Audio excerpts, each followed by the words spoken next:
सात आलसी दोस्तों की कहानी बहुत समय पहले की बात है। एक गांव में सात दोस्त रहते थे। रामू, श्यामू, हरिया, कन्हैया, बबलू, बल्लू और पप्पू। ये सातों गांव के सबसे सुस्त और आलसी लोग थे। दिन भर बस चौपाल पर बैठे रहते, हुक्का पीते, बातें करते और गांव वालों का मजाक उड़ाते। कोई काम करना इन्हें बिल्कुल पसंद नहीं था।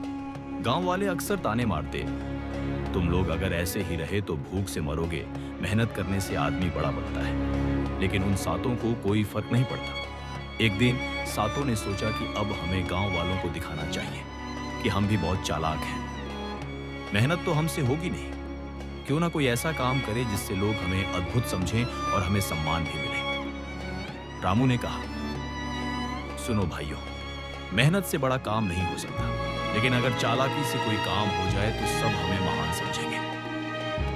सबको यह बात पसंद आई। तभी श्यामू बोला, हम गांव वालों को मूर्ख बना देंगे। कुछ ऐसा करेंगे जिससे लोग समझें कि हम में कोई जादुई ताकत है।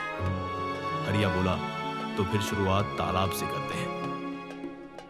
उड़ने वाली नाव गांव के पास एक बड़ा तालाब था। वहां सभी लोग रोज पानी भरने आते। सातों ने तय किया कि वे एक नाव बनाएंगे जो उड़ सके।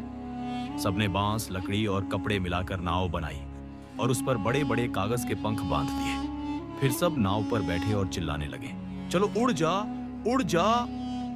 नाव थोड़ी देर हिली और सीधा पलट गई। सातों दोस्त पानी में गिर गए। गांव वाले हंस हंस कर लोटपोट हो गए। किसी ने कहा, देखो ये आलसी तो अब उड़ने वाले पंछी बनने चले थे। सातों शर्म से तालाब से निकले, लेकिन फिर भी हार नहीं मानी। जादुई कुआं।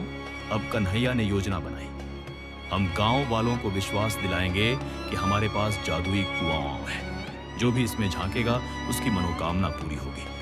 उन्होंने एक पुराने सूखे कुएं को चुना और उसमें मिट्टी से लिखा, यह जादुई कुआं है।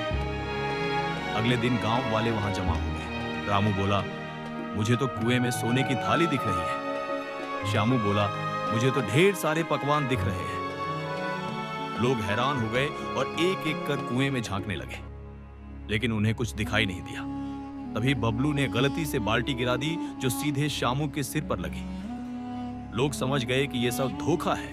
गांव वाले गुस्से में चिल्लाने लगे, लेकिन सातों वहां से भाग निकले। नकली देवता। अब बल्लू ने योजना बनाई, चलो अब देवता बनकर लोगों से प्रसाद लूटते हैं। रात को सातों ने गांव के बाहर एक पेड़ पर सफेद चादर टांग दी। पप्पू गहरी आवाज में बोला, मैं इस गांव का रक्षक देव हूं, रोज मुझे प्रसाद चढ़ाओ वरना तुम्हारे ऊपर विपत्ति आएगी। भयभीत गांव वाले अगले दिन फल मिठाइयां चढ़ाने लगे। सातों दोस्त रात में चुपके से जाकर सब खा जाते और हंसते। ये कई दिन तक चला, लेकिन आखिरकार गांव का एक होशियार युवक श्याम ने सच्चाई पकड़ ली। उसने देखा कि सातों दोस्त रात में झाड़ियों से निकलकर खाना खा रहे हैं। अगले दिन गांव वालों ने सातों को रंगे हाथ पकड़ लिया। इस बार लोग बहुत नाराज हुए और बोले, अब इन आलसियों को सबक सिखाना ही पड़ेगा। असली सबक गांव वालों ने सातों को खेतों में काम करने भेज दिया। वहां उन्हें धूप में हल चलाना पड़ा, मिट्टी उठानी पड़ी और पसीना बहाना पड़ा। शुरू में सातों परेशान हुए, लेकिन धीरे धीरे उन्हें समझ आया कि मेहनत का सुख ही सबसे बड़ा है। रामू ने कहा, अब समझ में आया कि चालाकी टिकती नहीं। श्यामू बोला, हाँ मेहनत है, असली जादू है। बाकी पांचों ने भी सिर झुकाकर कहा, अब हम बदलेंगे। धीरे धीरे सातों दोस्तों ने मेहनत करना सीख लिया। उन्होंने खेतों में काम किया, गांव की मदद की और सचमुच सबके प्रिय बन गए। अब गांव वाले उन्हें सात आलसी नहीं कहते थे, बल्कि सात समझदार कहकर बुलाने लगे।